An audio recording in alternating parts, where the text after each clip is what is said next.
There's a funny live version of that at them doing that at Glastonbury, and all the posh kids at Glastonbury singing along with the darkness, and they're going, "I believe in a thing called love, with thought to the rhythm of a heart. I believe in a thing called love. Ooh. I want to kiss you every minute, every hour, every day." Anyway, that sums up Glastonbury. This has the potential to be a pot of tea video, so I hope you all gorgeous bastards are doing well. It's boiling hot here. That's why I say it has the potential to be. I don't have air conditioning here. That's why it has the potential to be a pot of tea video. But fuck me out. That's better. Give me some light. There we go. But otherwise, I'll see how I can handle the heat. It's boiling hot today. I hope you're all keeping well. I hope things are good. I hope life is good. I hope your families are well. I hope you're finding the time in your life to do what brings you joy. And if I stand for nothing else in this life, I'm here to help. I'm here to help you process and get rid of shit so you can actually go and fall in love, kiss a pretty girl, paint a picture, write a song, or just follow your dharma, whatever that is. Enjoy your kids. Seeing people go down the rabbit hole so deep, and it's not pleasant to watch because each step they take down the rabbit hole is one step away from enjoying what they should be enjoying in life. I'm watching a little kitten over there chasing the rooks, but he's enjoying life. And yeah, you know, it's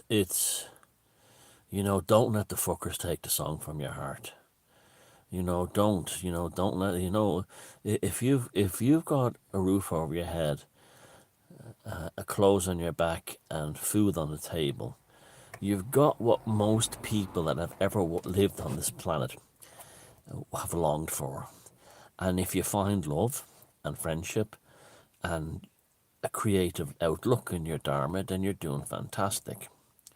However, I'm well aware of the fact that I can sit here in a very hot car after just eating a Caesar salad, after just doing some stuff. I was reading a book because previous generations of our ancestors fought their asses off to give us this quality of life.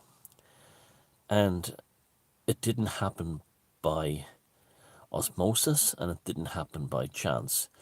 You had a parent in your life, a grandparent, a great grandparent, an ancestor who had to, many of them, suffer horrific indignities at the hands of the class system, and it's always about the class system, to get you here, to get where we are today.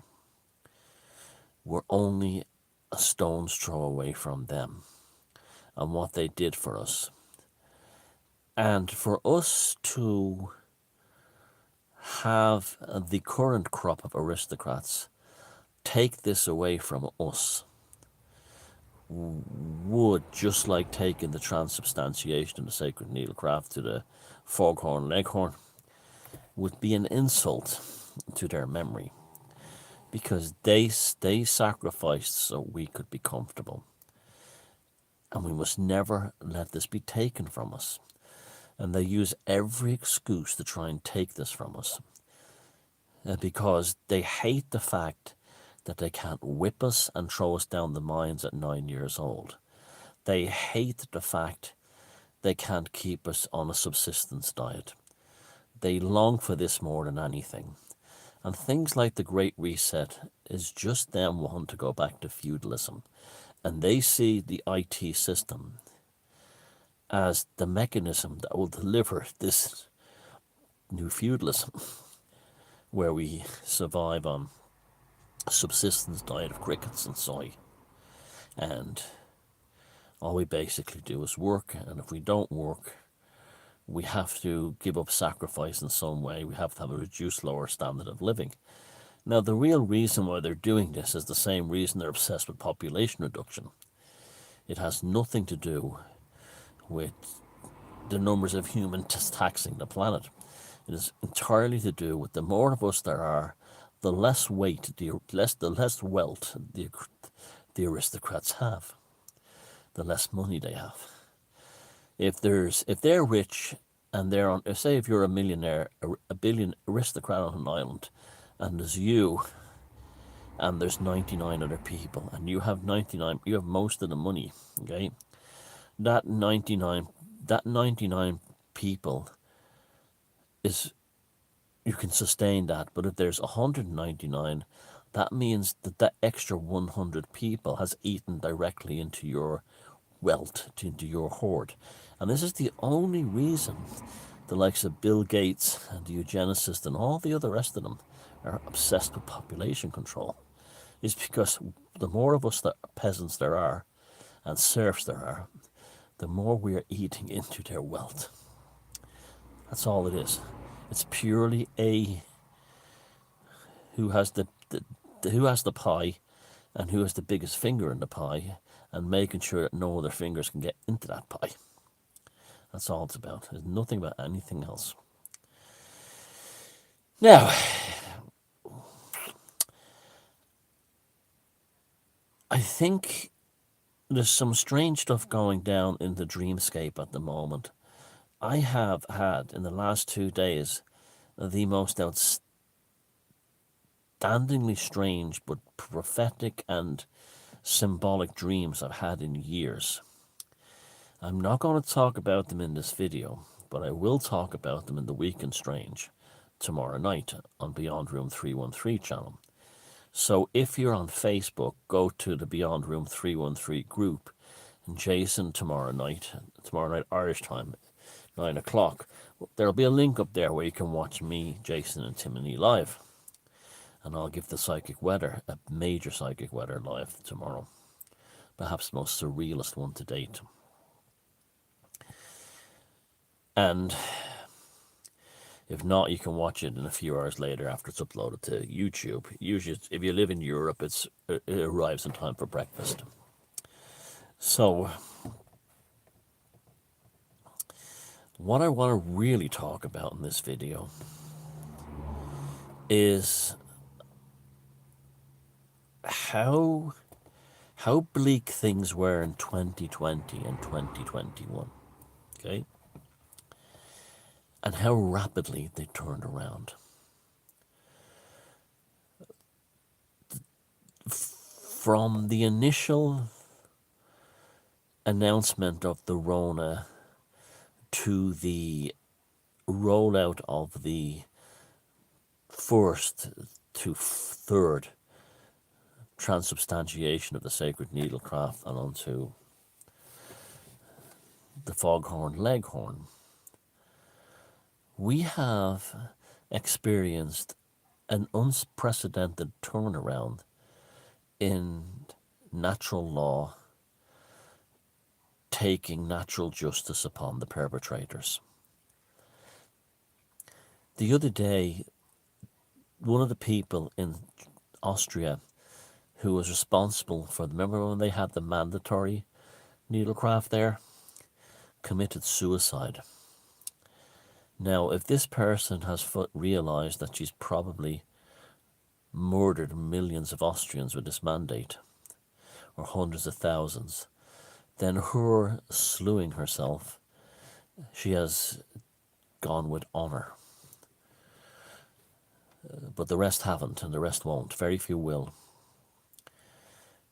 That was probably one of the better people who may have been naively believing that she was helping her country, and now she's seeing what's coming out of the data, particularly from Germany, where it looks like that 1 in every 300 people who have taken the transubstantiation of the sacred needlecraft have been made very ill as a result. We also have the glaring anomaly of Israel and Palestine. The Palestinians did not take this transubstantiation of the sacred needlecraft. The Rona rates in both countries, Palestine, both territories, Palestine and Israel, were the same. More importantly, they are mixed societies. Many hundreds of thousands of Palestinians work inside Israel, and also you have the Israeli security forces and other Israeli population in close daily contact with Palestinians. The Palestinians did not take the transubstantiation for the most part. Israelis are now on the boy, I say boy, and getting ready for the cackling hen. Number 5. The statistics couldn't be more astounding and shocking. You have all the predictable negative impacts happening in Israel, with none of them happening in Palestine. And there's only one difference between the two societies, and this is what makes it more remarkable, is that they're very close together and intermixed, and that is the needlecraft. Germany, now UK, are paying out compensation. You now have a situation now compared to, there's a comment I left on yesterday's video after another gentleman left them. I'm not saying I'm a gentleman, but after a gentleman left them. That said, do you remember the new comment section of the journal.ie? It was an absolute rat hole of scumbags who wanted people like us locked up so they could go and buy stuff from the store, from the shopping centre, or go to a fucking pub and watch a football match on a giant screen TV. They wanted our rights removed from us, and if anyone suggested the slightest skepticism regarding the public policy of the whole thing, they were savaged by these salivating mass formation dogs, these curs of the abyss. They've all gone quiet now. And we can only hope and take comfort that they have been torn asunder. And I say this as a pagan, because as a pagan I am under no condition to love thy neighbour, to forgive my enemies, or to turn the other cheek. As a pagan, your fundamental relationship with other people is respect, mutual respect, and if they violate you, you have every right to try and take appropriate measures to balance that out, or if ill fortune happens as a result of them profaning you, you are perfectly entitled to gloat and chuckle upon their absolute annihilation and return to the abyss, where they will flutter among the 10th aether, never to be reborn. And why did this happen? It's happened so quickly. You look at all the other things. Now, that's not to say I sit around gloating all day or anybody like that. And I have tremendous sympathy for people who are brutally coerced into it, and children. And but anyone who is capable of Googling and searching for all the sources that the likes of you guys and I found, and still went ahead and got it, especially if they slagged off people like us, I see their obliteration. I see the stiffening of the blood in their arteries as the flowers on a spring morning. You know, I read, before I fully understood the paganism thing, although it probably was, and I read Anton LaVey's The Satanic Bible. And if you haven't read it, it's one of the most common sense books you ever read. And it just basically says that treat others with respect, and if others want to go about their life in their own way, once it's not harming another person, then that's fine. But if they do harm to you, you have every right to destroy them, or you have every right to glory in their annihilation as a result of natural law or some other force redeeming you, shall we say, to use a Christian's terminology. All these people who think Anton LaVey was a very smart and clever man. and so was Aquino. And don't be put off by the fact that he used to dress up as in a devil costume. That was all. Jewish people are very good at showbiz and entertainment, and getting notoriety and publishing, and that was all. That was all part of his showbiz, his whole showbiz image, and to get noticed. So people would laugh at him and think, "Look, what's this guy like?" Which dressed up as the devil with hot chicks around them. And then they would listen to him talk, and then maybe go and buy the Satanic Bible and say, "Jesus, this guy makes a hell of a lot of sense." So he was in first, he was probably the first chaos magician, probably when you think about it, that before magic came about in the 1970s, he probably had jumped the gun and got there first. And that, the whole thing of like, okay, you will catch more flies with honey than you do with shit. Sorry, you will catch more bees with honey than you do with shit, right? But you can catch everybody by being unique and